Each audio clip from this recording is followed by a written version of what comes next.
Pension প্রদানে কর্মীদের মধ্যে দৃঢ় পৌর প্রশাসনকে। আজ 8ই মে 2025 রায়গঞ্জ পৌরসভার সামনে বিক্ষোভে ফেটে পড়লেন রায়গঞ্জ মিউনিসিপাল পেনশনার্স ওয়েলফেয়ার অ্যাসোসিয়েশনের সদস্যরা। 4 মাসের বকেয়া পেনশন না পাওয়ায় দীর্ঘদিনের অবহেলার বিরুদ্ধে ক্ষোভ প্রকাশ করলেন অবসরপ্রাপ্ত পৌরকর্মীরা।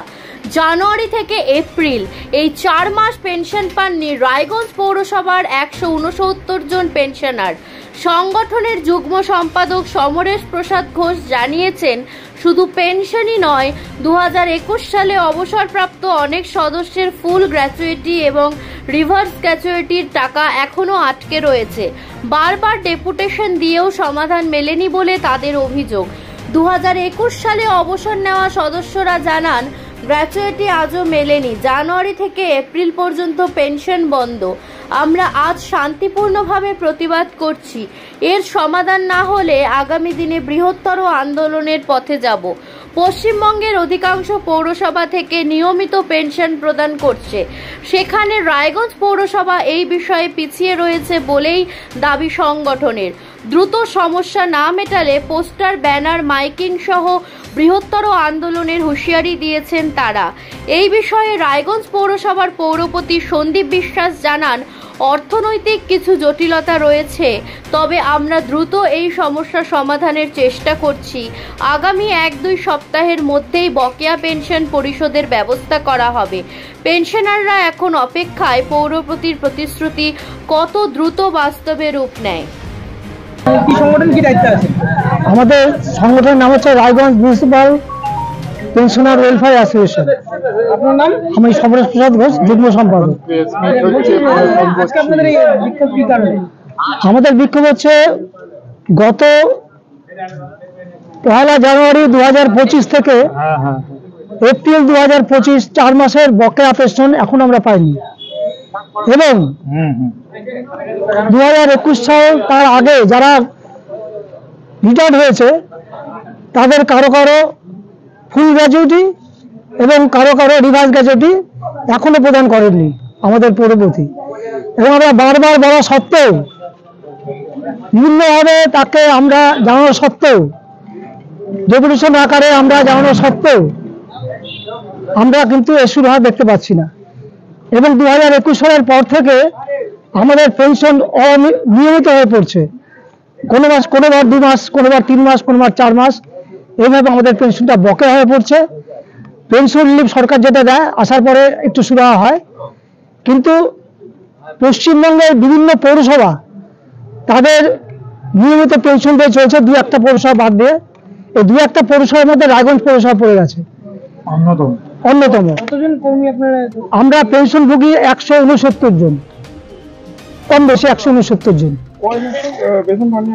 আমরা পেনশন পাইনি গত 4 মাসের, জানুয়ারি 2025 থেকে এপ্রিল 2025। এরপরে আপনারা কি চিন্তা ভাবনা করছেন? আমরা আমাদের এই বয়সে আমরা যে এইভাবে আন্দোলন করবো আমরা কোনোদিন ভাবিনি, এবং আমরা রিটায়ারমেন্টের আগে যখন চাকরি করতাম কোনো স্বপ্নেও চিন্তা করিনি যে আমাদের পথে বসে আমাদের পেনশন ভিক্ষা করতে হবে। কারণ সরকার স্বীকৃত একটা কর্মচারী, সে তার প্রাপ্য মজুরি থেকে, পেনশন থেকে বঞ্চিত হবে, এটা আমরা স্বপ্নেও ভাবিনি। এটা একটা অবিশ্বাস্য ঘটনা যে পেনশনভোগীরা, তাদের সরকারি স্বীকৃত পেনশনভোগীরা পেনশন পাচ্ছে না। যারা পেনশন দিতে পারছেন না তাদের চিন্তা করা উচিত। এই বয়সে আমরা আমাদের যে আন্দোলন সেটা আমরা করতে চাইনি। আমরা আজকে 2টো পর্যন্ত টাইম দিয়েছিলাম পৌরপতিকে, যদি 2টোর মধ্যে আপনি যদি আমাদের পেনশন ব্যাপারে সুরাহা নিশ্চিত কোনো কিছু প্রতিশ্রুতি দেন, তবে আমরা এই আন্দোলন থেকে বিরত থাকবো।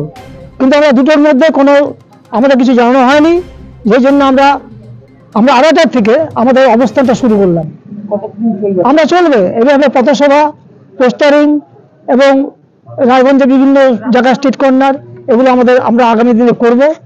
তার মধ্যে যদি পৌরপতি এবং আমাদের অর্থ আধিকারিক এবং এক্সিকিউটিভ অফিসার যদি সহৃদয় হন এবং তারা যদি মনে করেন যে না, আমাদের মতন এই যে বৃদ্ধ মানুষকে, 60 মানুষকে, 60, 70, 80 এই ধরনের যারা কর্মচারী, পেনশনভোগী, ফ্যামিলি পেনশন হোল্ডার, তারা তো আরো অসহায়। তাদের কারোর পেনশন 6,000, কারোর পেনশন 7,000, যদি 4 মাস পেনশন না পায় তাহলে তারা কি করে চলবে? যুদ্ধকালীন তৎপরতায় আজকে ভারত সরকার বলছে যে মানি, মেডিসিন এবং আলো, এই তিনটা আপনারা সংগ্রহ করতে হবে, কারণ যে কোনো সময় আপনার এটিএম বন্ধ হয়ে যেতে পারে। তো মানি কোথায় পাবো আমরা? আমাদের তো অর্থই নেই। আলো কোথা থেকে আসবে? আর ওষুধ, মেডিসিন, মেডিসিন কেনার ক্ষমতা কোথায় আমাদের? থাকছে না, সব ফুরিয়ে গেছে আর কি। কিছু মানুষ, কিছু কর্মচারী হয়তো আছে, এখনো সাধ্যের মধ্যে আছে, তাদেরও অবস্থা শোচনীয় হয়ে পড়বে আগামী দিনে। এবং আমরা মনে করি যুদ্ধকালীন পরিস্থিতিতে আমাদের বকেয়া পেনশন আমাদের দ্রুত দেওয়ার জন্য পৌরপতির কাছে আমরা অনুরোধ করব, এবং যাতে আমাদের এই সুবিধা করতে পারেন, এবং আগামী দিনে আমাদের রাস্তায় বসে এইভাবে চিৎকার করতে না হয় তার জন্য তিনি দৃষ্টি দেবেন, এই অনুরোধ এবং আশা রাখছি। সাল থেকে এই অবসরপ্রাপ্ত এবং সাফাই কর্মীদের পেনশন নিয়ে সমস্যা হচ্ছে, এই দিনের পর দিন এই সমস্যাটা কেন লেগে আছে? ইনকামের তুলনায় মানে খরচ বেশি। তো আপনারা রাজ্যের কোনো হস্তক্ষেপ চাননি এই বিষয়টি নিয়ে? এই বিষয়ে আমি দেখেছি, আমাকে চিঠি করেছেন পেনশনার্স অ্যাসোসিয়েশন, এবং তার কপি আমরা দেখলাম প্রিন্সিপাল সেক্রেটারিকে দিয়েছেন, অ্যাডিশনাল সেক্রেটারিকে দিয়েছেন, আমি জেনেছি। ওনারা এই বিষয়ে সরকারকে জানিয়েছে। এই সমস্যাটা মিটছে না কেন? দীর্ঘদিন ধরে মিটবে, কিছুদিনের মধ্যে মিটবে। আপনারা যেহেতু রায়গঞ্জের মানুষ, আমি তাই আপনাদের সাথে শেয়ার করতে চাই। আপনারা অলরেডি জেনে গেছেন যে রায়গঞ্জ পৌর বাস স্ট্যান্ড শিফট হচ্ছে কর্ণজোড়ায়, শিলিগুড়ি মোড়ে। আপনারা সেটা জেনে গেছেন, পুরাতন 34 NH-এর ধারে শিফট হচ্ছে। সেখানে যদি চলে যায় তাহলে এই বাস স্ট্যান্ড অনেক বৃহত্তর জায়গা আছে আমাদের এখানে, কয়েক বিঘা জায়গা। আমাদের বিভিন্নভাবে আমরা প্রজেক্ট তৈরি করে সেখান থেকে ইনকাম করে আমরা এই ঘাটতিটুকু আমরা মেটাতে পারবো। বিরোধীরা একটা অভিযোগ করছে, কোট আনকোট, কোনো নেতার নাম বলছি না, যে পুরসভা সাফাই কর্মীদের বেতন দিতে ব্যর্থ, অবসরপ্রাপ্তদের পেনশন দিতে ব্যর্থ, শহর জুড়ে জঞ্জাল। এটা একটা ষড়যন্ত্র, আমি তো প্রথমেই বলছি, এটা একটা ষড়যন্ত্র। এই ষড়যন্ত্র তৈরি করেছেন ওনারাই, আমাদেরকে সেই ষড়যন্ত্রের শিকার হতে হচ্ছে। আমরা ইমিডিয়েট সেটা দেখব। আপনি কি বলতে পারেন যে লক্ষ্মীর ভাণ্ডার কারোর বন্ধ হয়ে গেছে?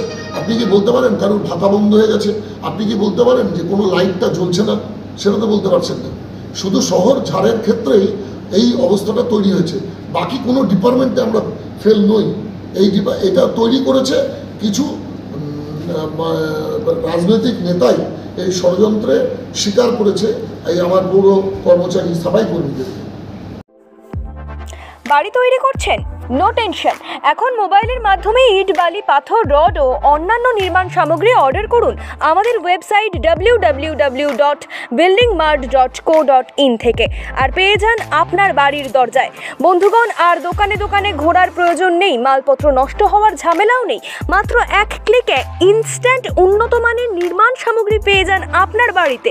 বিশদ জানতে যোগাযোগ করুন 8250331346 এই নম্বরে। প্রোডাক্ট দেখতে ভিজিট করুন www.buildingmart.co.in এ। এখন আপনিও রিপোর্টার, আপনার এলাকার যে কোনো খবর পাঠান এই নম্বরগুলোতে।